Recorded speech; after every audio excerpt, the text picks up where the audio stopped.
What's up mga ka-Jammers? Welcome back sa aking YouTube channel. Kung bago lang po kayo dito sa aking channel, ako pong inyong ka-Jammers si Erwin at welcome po dito sa ka-Jammers Vlog, ang istorya ng isang jam shop owner dito sa Pilipinas.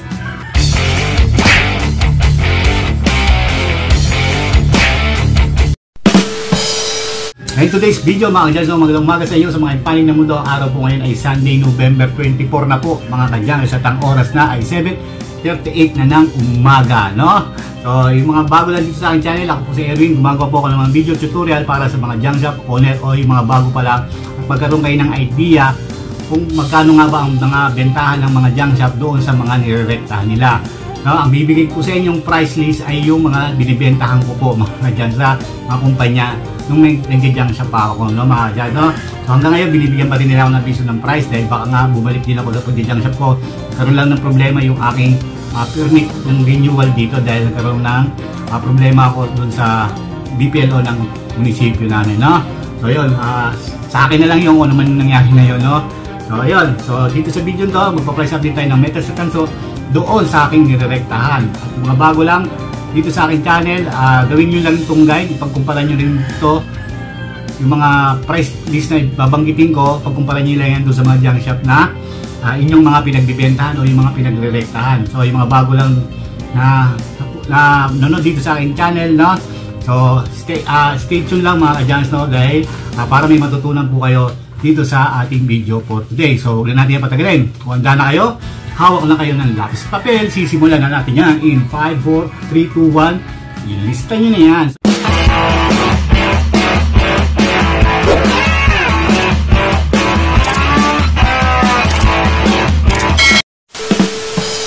So ito mga ka-Jammers, no, effective to ngayong araw na to, November 24 mga ka-Jammers. So magsisimula tayo muna sa mga aluminum. So handa na kayo, tuloy-tuloy tayo dahil magsisimula tayo sa aluminum rim o yung tinatawag na mags. Dahil ang presyo ng aluminum rim doon sa akin nirerektahan ay 110 pesos na po mga ka-Jammers. So punta na tayo sa pangalawa, ang aluminum jealousy. Yung aluminum na jealousy yung binabanggit ko, yung frame, hindi po yung salamin. Dahil ang presyo po ng aluminum na jealousy doon sa aking nirerektahan ay 112 na po mga ka-Jammers per kilo. So yung pangatlo natin, yung aluminum light. Ang presyo ng aluminum light doon sa aking nirerektahan ay 100 pesos na mga ka-Jammers per kilo. So tumaas tong aluminum light na to.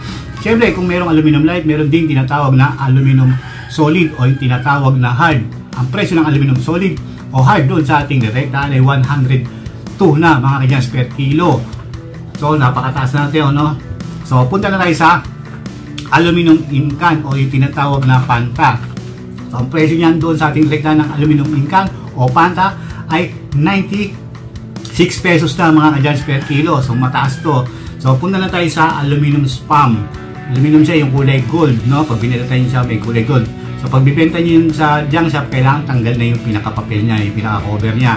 Dahil ang presyo ng spam doon sa rektahan ng mga junk shop ay 91 pesos na mga ka-Jammers per kilo. So punta na tayo sa aluminum condenser. Itong aluminum condenser na to, sa mga junk shop, hinahalo na nila to. Pag bibenta kayo ng aluminum light at ng aluminum condenser, ipagsasama na nila yan sa isang presyo, no? Ganun sila. Kahit mababa ang kita nila doon, no? So ang aluminum condenser doon sa ating nirektahan ay 90 pesos per kilo. So sana naunawaan nyo ako, no? So yun. At syempre, punta na tayo sa condenser tas-tas. Itong condenser na to, ito yung sa mga aircon na split type at yung mga window type.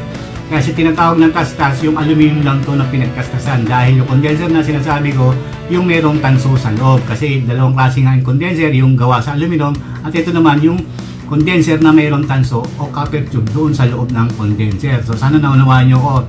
Ang babanggitin ko yung pinagkastasan niya, yung ritaso niya, parang ganon. So ang presyo ng condenser tas-tas, aluminum to ang presyo ng condenser tas-tas doon sa ating nirektahan ay 88 pesos na mga ka-Jammers per kilo. So punta na tayo sa aluminum kaldero. Kasama na dito yung aluminum na kawali. Dahil ang presyo ng kaldero doon sa ating nirektahan ay 87 pesos per kilo. So sorry.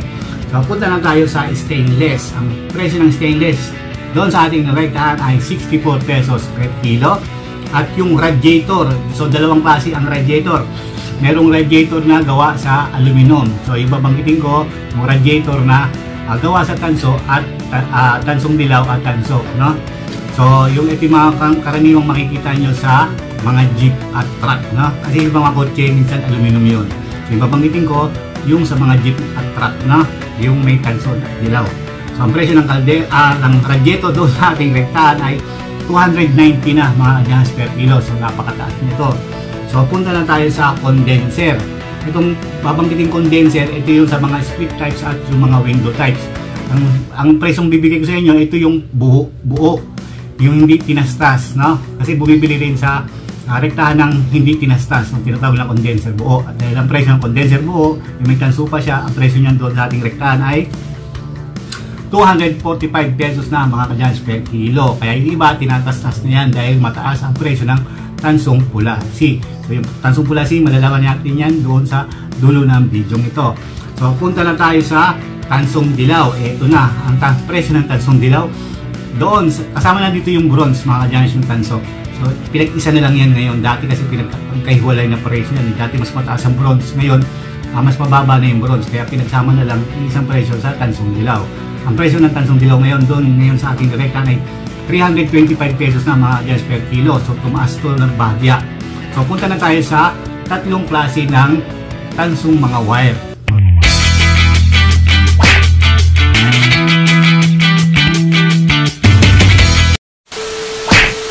Meron tayong tinatawag ng pula class C, pula class B, at pula class A. So syempre magsisimula tayo sa pula class C. Ito yung mga galing sa mga electric fan, yung mga maninipis na tanso, sa mga aircon, yung tinatawag na copper tube, yan, kasama yan. At ang presyo ng pula C doon sa ating rektahan ngayon ay 478 na mga adjans per kilo. So yan ang presyo ng tansong pula C. So punta lang tayo sa tansong pula B. Ito naman yung mga tansong pula B na grounded o yung mga sunog na natural na nasunog sa kuryente. Pero kung sinunog na malalaking tanso ito, mga adjans, nagsisimula siya sa ganyan, kaya iba-ibang sukat yan, basta yung malalaking wire na solid, no? So pag nangitim yan, ang tawag na dyan ay pula class B. Ang presyo ng pula class B, wire yan mga adjans, no? Ang presyo ng pula class B doon sa ating nirerektahan ngayon ay 501 na mga adjans per kilo. Siyempre, kung mayroong pula class C, mayroong pula class B, siyempre, ito yung pinakamataas na tanso ngayon, ang pula class A. Ang pula class A naman, ito yung mga galing din sa mga kuryente ng Meralco na malalaki, mga stranded. No, mag-iingat lang kayo magbibili nito kasi bawal to. Maliban na lang kung private yung mga pagbibenta nyo. So, pag binalatan yung wire na yung, kailangan kulay ginto siya. Talagang magandang kulay. Pag doon naman kayo, medyo mapula siya, buksan nyo yung loob, lalabas yung totoong kulay niya doon sa loob kasi hindi na dumihan yun pag nahanginan kasi yun o na alikabukan, medyo nangingitim siya konti, nagkukulay ano siya, parang kalawang, hindi naman parang ganun, gold na parang bumaba, no? So yun, dahil share ko sa inyo ang presyo ng pula class A. Ang presyo ng pula class A ngayon ang presyo ng pula class A ngayon doon sa ating rektahan ay 518 na mga adjans. Bumaba to pero tumaas na to mga adjans. Bumaba to tapos tumaas na to kasi nakaraan nasa 530 yung tanso. Ngayon ito na ang price list ngayon ng pula class A ay 518 pesos na mga adjans per kilo. So sa mga bago at nagsisimula pa lang, gawin nyo lang itong guide, mga binanggit kong presyo. Dahil iba-iba rin po tayo ng mga pinagbibentahan, no? So yun, sana may natutunan kayo dito sa video to. Sana nagustuhan yung mga price list natin ngayon ng metal sa tanso doon sa aking nilerektahan. Muli, gawin nyo lang itong guide, yung mga nabanggit kong presyo. So sana nagustuhan nyo ating video for today. Kung nagustuhan nyo naman, pakalik naman. At hindi pa kayo nakapag-subscribe, syempre dito sa ating channel, click yung subscribe button, hit notification bell para ma-update po kayo sa mga bagong i-upload ko pa mga video. So muli, ako po ang inyong kadyamis na si Erwin. Kita-kita po tayo sa susunod. See you on my next vlog. Bye-bye mga kadyamis. Peace out. Yo.